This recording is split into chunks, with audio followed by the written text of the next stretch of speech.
I'm Jenna, the geologist. We're here at the San Marcos Preserve. Right now, I'd like to point out Highway 154. It's the highway that runs, sort of separates Santa Barbara from Goleta in this area. The 154 has been sort of a natural highway for people long before even humans made it, or I should say residents of Santa Barbara made it a highway. Chumash Indians in this area have been using that way to get through the mountain passes from the front side of the range to the back side of the range for many years, and for a very specific reason. The 154 is surrounded by a number of faults that allow some of the rocks to fall down relative to other rocks, sort of clearing the way for these natural gaps through the mountains. So you can sort of in the distance see traffic traveling up the 154. It's not a straight shot through the mountains. It weaves around, and it weaves around into the places where those natural gaps are being created. Go. All right, so it's a little bit tricky to see, but running up through here is Highway 154. It kind of snakes along up through here.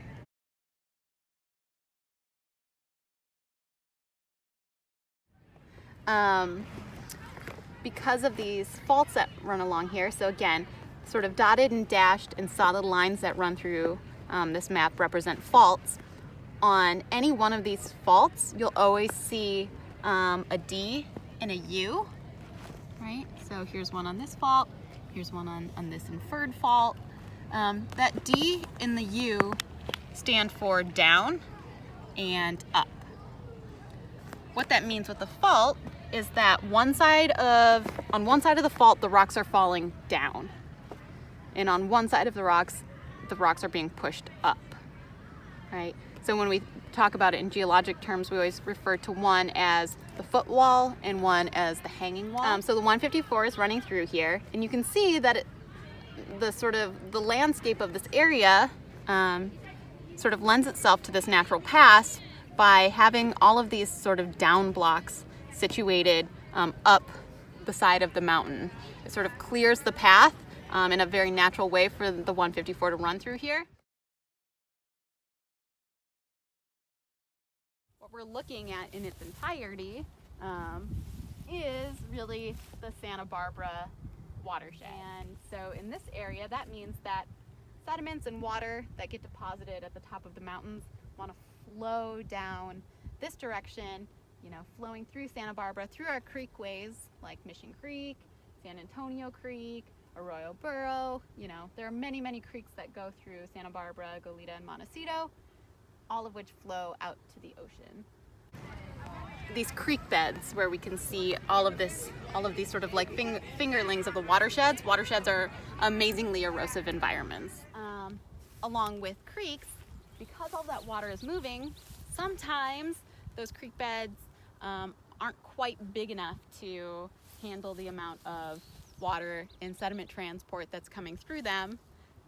Most recently, we remember this with the debris flows that happened in the Montecito area following the Thomas Fire.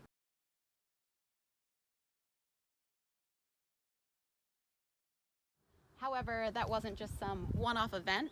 Debris flows and mudslides in this area have always been a natural feature that carve our Santa Barbara region. And so the San Marcos Preserve that we're actually standing in right now is an ancient debris flow. So if you look around, you see these boulders scattered everywhere. They were transported during that flow. And geologists in this area have been dating many of these boulders, and they think that this debris flow happened maybe around 10,000 years ago. Another area in Santa Barbara that you can visit if you'd like to see another example of an ancient debris flow is actually Rocky Nook Park. Rocky Nook Park is known for having a really fun creek bed that you can boulder around in, lots of natural boulders sort of scattered everywhere.